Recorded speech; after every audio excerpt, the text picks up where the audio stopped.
Realidades, una guía práctica y aplicable para resolver las múltiples exigencias de la vida desde una perspectiva bíblica. Con nosotros, René Peñalba.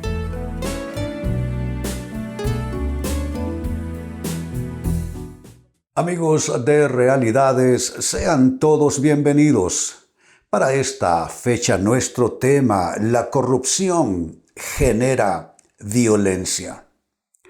Corrupción es, sino que el mayor de los males que aqueja a las sociedades en cualquier lugar del planeta.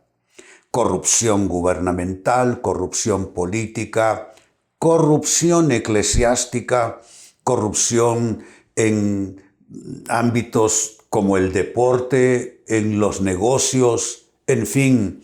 El tema de la corrupción es un tema bastante complejo y, es como una verdadera pandemia a nivel de la sociedad planetaria. Pues la corrupción tiene una espiral y va generando y va produciendo otros males que son vinculantes con ella, de tal manera pues que al final termina siendo las sociedades un verdadero caos. Pues ese es nuestro tema, la corrupción genera particularmente el caos generalizado de la violencia.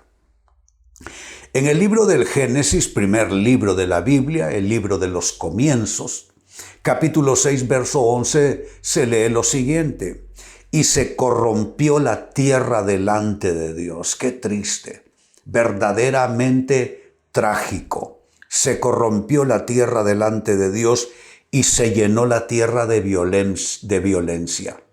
Observen ustedes, el efecto directo, el resultado y la consecuencia directa de cuando una sociedad se corrompe es la violencia.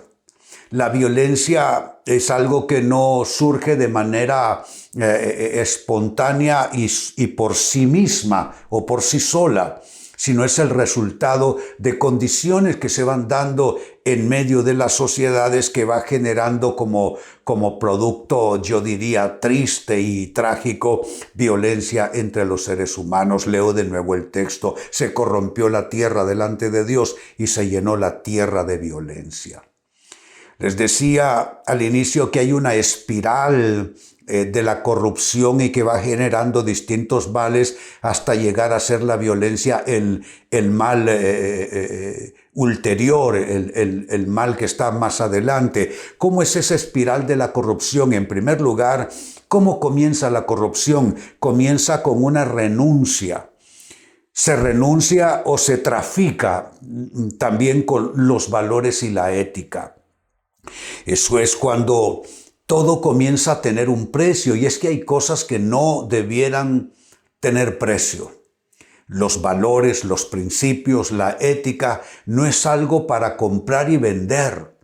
Pero entre los humanos se trafica de esa manera, de tal forma pues que las profesiones y actividades de vida que solían ser para demostrativas de gente proba, hoy están inundadas y plagadas de gente corrupta, jueces, policías,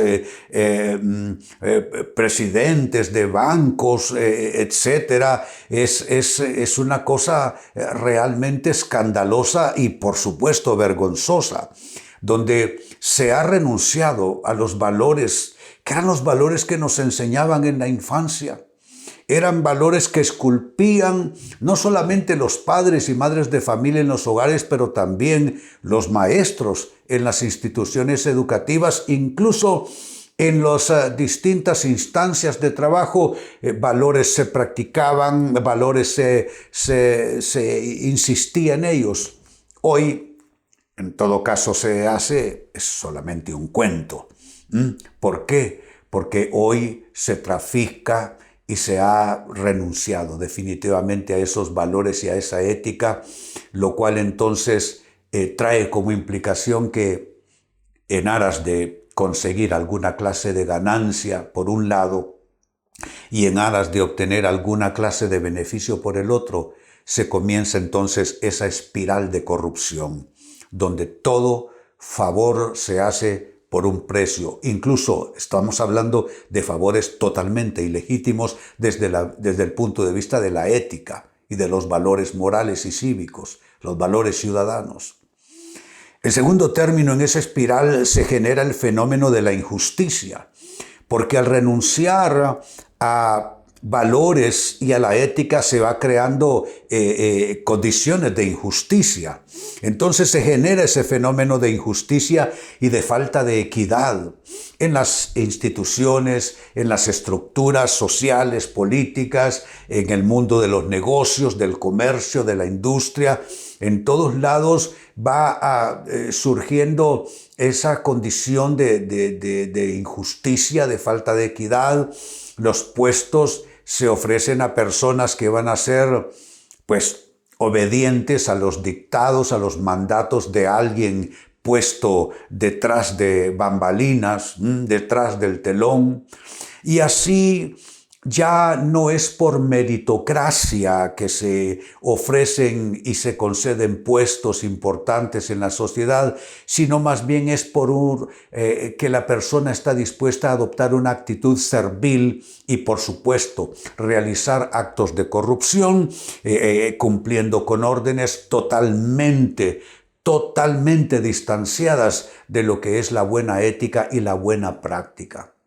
Entonces vayan notando esta espiral, cómo va al ir girando el círculo, expandiéndose más y más. Lo primero dije, hay una renuncia y comienza el tráfico con valores y la ética. Eso, número dos, genera un fenómeno en términos generales de injusticia. Ya no es por mérito, no es por capacidad, sino es basado en compraventa de voluntades y de lealtades. Y entonces surge esa falta de equidad en la sociedad. En tercer lugar, dentro de esa espiral surge este otro fenómeno. Las estructuras de sociedad y de gobierno se corrompen. Estructuras de sociedad y de gobierno se corrompen. Prácticamente no hay un solo país donde no surja cada tanto un escándalo de corrupción de las élites que están en las estructuras más elevadas, más influyentes de la sociedad, de la política, del gobierno y, por supuesto, de otras instancias de vida humana también. A partir de esa situación, la gente comienza a vivir en ascuas, con miedo de ser perjudicados. La gente prefiere callar que expresar una opinión. La gente se vuelve escurridiza, se vuelven especies de zombies, donde quieren cumplir con lo que le toca sin hacer ruido, sin hacerse notar. Van de una manera como autómatas cumpliendo obligaciones. Entonces toda la sociedad, el grueso de la gente, se va convirtiendo en autómatas que simplemente son llevados de un lado al otro a capricho, a gusto de quienes están gobernando los distintos estadios o estratos de sociedad. Es una cosa espantosa en realidad si lo pensamos.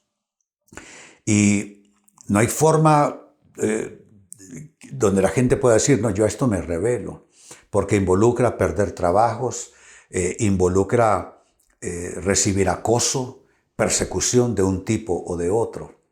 Y finalmente, dentro de esa espiral aparecen ya una situación de carencias. O sea, hay gente sin trabajo, hay gente sin estímulos, hay gente que lo que quiere es largarse del país, hay gente que tiene ya albergados en su corazón malos sentimientos, una actitud enfermiza. Ya patria no existe, el concepto patria se tira a la basura y nos convertimos en hordas de gente primitiva donde estamos cada uno tratando de salvar su pellejo. Las carencias entonces producen esa propensión a la conducta criminal. Entonces prácticamente hay criminales de todo tipo, desde los criminales que ya pues todos conocemos hasta aquellos que solapadamente están cometiendo crímenes, son parte de la sociedad, hasta puede ser que sean admirados en algún círculo, pero se trata de criminales realmente. Entonces se desata la criminalidad en todos los aspectos, criminales de baja estopa y criminales de cuello blanco. Y la sociedad entonces se convierte en una clase de caldo, de cultivo para una destrucción total al final de ese proceso maligno que se activa cuando se le da el primer avance a la corrupción, que tiene que ver con esa renuncia de valores y de la ética. Vuelvo al texto bíblico, Génesis 6, el capítulo verso 11, se corrompió la tierra delante de Dios y se llenó la tierra de violencia. Es decir, es una espiral destructiva que se activa. ¿Quiénes somos los responsables? Nosotros, los seres humanos. Y mire cómo es esa espiral de la corrupción. Se renuncia o se trafica con los valores y la ética. 2, se genera el fenómeno de la injusticia y la falta de equidad. 3, las estructuras de sociedad y gobierno se corrompen. Y 4, las carencias y todo ese caos que surge producen al final una propensión a conducta criminal en todos los ámbitos. Amigos, con esto cierro el tema. De igual manera me despido y les recuerdo que nuestro enfoque de hoy ha sido titulado La corrupción genera violencia. Hemos presentado Realidades con René Peñalba. Puede escuchar y descargar este u otro programa en renépenalba.net.